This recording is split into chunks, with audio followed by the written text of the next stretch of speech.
이번 위성 발사 실패로 얼마나 많은 사람이 숙청당할지 가늠조차 되지 않고 있어. 결국 한국과의 기술력 격차만 인정만 하게 되는 꼴이 되었네. 나는 그래도 저들의 불굴의 의지 하나만큼은 대단하다고 생각해. 북한이 군사 정찰 위성이라고 주장하는 만리경 1호를 탑재한 로켓 발사체를 지난 5월 31일에 발사했고 결과는 실패로 돌아갔습니다. 또한 8월 24일에 발사한 군사 정찰 위성도 기술적 오류로 발사에 실패해 북한도 이례적으로 곧바로 발사 실패를 인정했습니다. 계속해서 로켓의 신형 엔진과 연료의 기술적 부분에 결함이 있음을 내비친 것입니다. 북한이 주장하는 위성 발사체와 탄도미사일 핵심 기술은 사실상 같습니다. 비행체를 대기권 밖으로 쏘아 올린 다음 탑재된 물체를 분리하는 것까지는 같은 방식입니다. 문제는 위성이 실렸으면 위성 발사체지만 핵무기를 탑재하면 탄도미사일이 됩니다. 그렇기 때문에 유엔은 2009년 안보리결의 1874호를 통해 북한의 탄도미사일 기술을 이용한 어떠한 발사도 금지했습니다.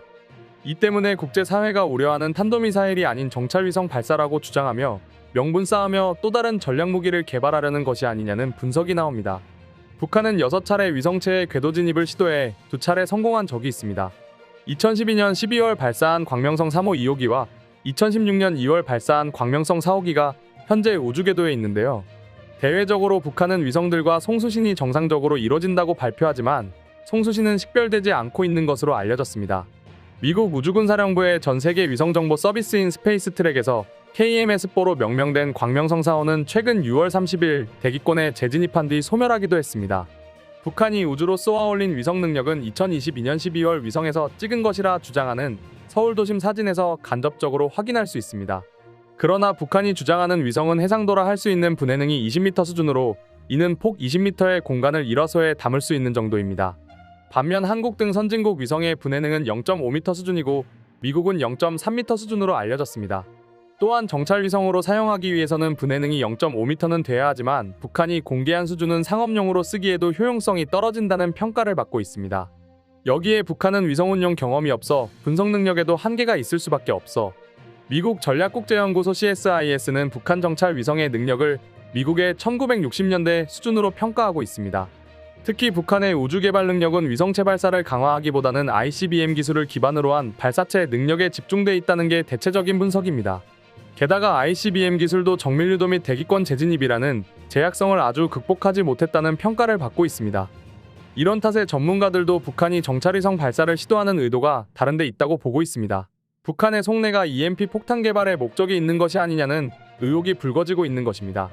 EMP는 탄도미사일의 정밀 유도를 필요로 하지 않고 외기권에서 폭발하는 만큼 대기권 재진입 기술도 걱정할 필요가 없다는 장점이 있습니다.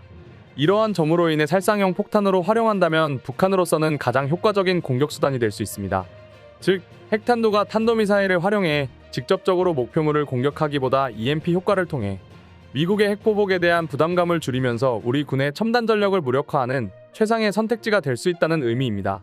EMP 폭탄은 고출력 전자기파를 발생시켜 전력통신망과 각종 전자기기를 한순간에 무력화시키는 미래전의 주요 무기로 평가받고 있습니다. 반경 수백 캠 이내의 전자장비를 일시적으로 먹통으로 만들 수 있기 때문입니다. 따라서 네트워크로 연결되는 초연결 시대의 이 같은 EMP 공격은 한 국가를 마비시킬 수 있는 심각한 군사적 위협입니다. 북한의 도발이 문제되는 것은 고고도 핵폭발 시 부수적으로 발생하는 강력한 핵 EMP 경우 해당 지역의 전력 회로망과 컴퓨터, 통신망 등 모든 전자장비를 한꺼번에 마비시킬 수 있는 강력한 전자파를 순식간에 분출한다는 것입니다.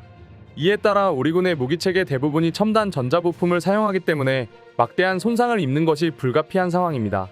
더욱 심각한 것은 자동차와 항공기, 가스, 전기 등 사회 기관 통제만도 상당한 피해를 초래하기 때문에 우리 국민에게도 큰 혼란을 야기할 수 있습니다. 문제는 핵 EMP 위력은 폭발 위력과 거의 선형으로 비례한다는 점입니다. 특히 고도가 높아질수록 폭발 위력은 더욱 커진다는 특성이 있습니다. 10km 이상 서울 상공에서 핵탄두를 폭발시키면 서울과 경기권 전체의 전자장비와 통신망을 마비시킬 수 있는데요. 게다가 고도 60에서 70km 고도에서 폭발할 경우 한국 전체가 북한 EMP 공격 영향권에 들어오게 됩니다.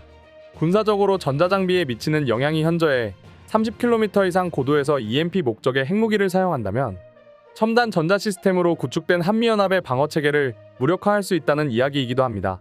한국 전역이 블랙아웃 사태에 빠지며 군시설과 장비는 물론 모든 사회 네트워크망이 무너질 수 있다는 것입니다. 또한 모든 정부 기능이 마비되고 아파트의 전기와 급수가 차단되며 엘리베이터가 멈춰 주민이 갇히며 모든 교통신호가 꺼지며 차량과 지하철이 엉키는 교통대란이 발생할 수 있습니다. 최악의 경우 원자력 발전소의 전기가 끊겨 방사선이 누출되는 등 대공황 상태로 엄청난 피해가 발생하는 상황이 펼쳐질 수도 있습니다. 심지어 고도 400km에서 핵폭발 시에는 미국 본토까지 영향권에 들어가게 됩니다. EMP 폭탄에 대한 북한의 위협은 오래전부터 감지되고 있습니다. 북한의 6차 핵실험 이후 계속되고 있는데요. 북한이 6차 핵실험을 할 당시 김정은은 남한고공에서 폭발하는 EMP 공격을 가할 수 있다고 위협한 바 있습니다. 핵실험 전 수소탄 모형을 공개하며 EMP 공격 위협을 끌어올리기도 했습니다.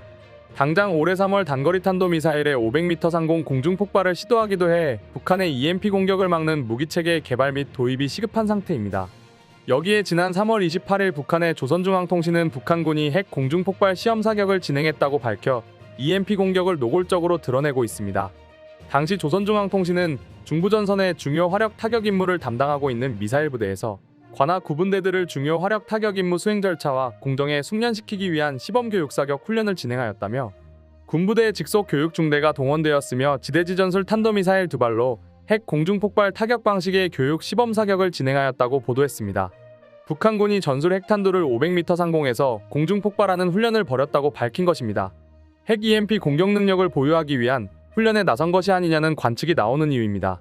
핵 EMP의 경우 고도 30km 이상의 고고도에서 핵무기를 공중폭파해 도심지의 전신과 통신망을 마비시키는 전략무기입니다. EMP탄은 핵폭발을 이용하는 방식과 핵폭발 없이 사용하는 재래식 방식으로 나뉩니다. 우리 국방부는 지난 2019년 국방중기계획에서 EMP탄 배치를 공표하고 핵폭발을 이용하지 않는 방식의 무기 개발을 추진하겠다고 밝혔는데요. 이에 따라 국방과학연구소는 1999년부터 9년간 EMP 응용 연구를 마치고 2008년 9월부터 EMP탄 시험 개발에 착수한 것으로 알려졌습니다. 고출력 EMP를 발생시키는 EMP탄을 항공기에서 투하해 반경 1에서 5km 이내의 전자장비 기능을 마비시키거나 실제 파괴하는 개념으로 발전시키는 것으로 전해지고 있습니다. 한국군이 개발 중인 EMP탄은 비핵 전자기 펄스 형태입니다.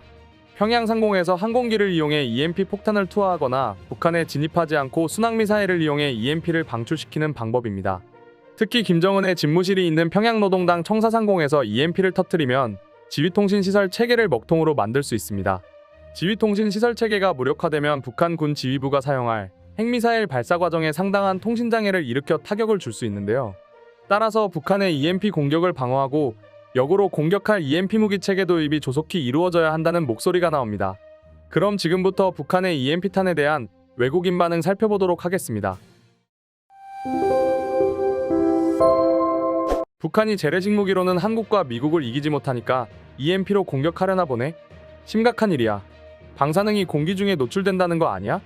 평화롭게 살기가 힘드네. 북한은 식량도 부족하고 경제 상황도 좋지 못한데 왜 저런 무기를 만드는 거지? 한국이 빨리 EMP 무기를 만들어야겠네. 그래야 북한이 함부로 한국을 공격하지 못하지. 역시 공산국가와 평화를 논의하는 건 불가능하군. 힘에 의한 평화만이 한국이 살 길이야.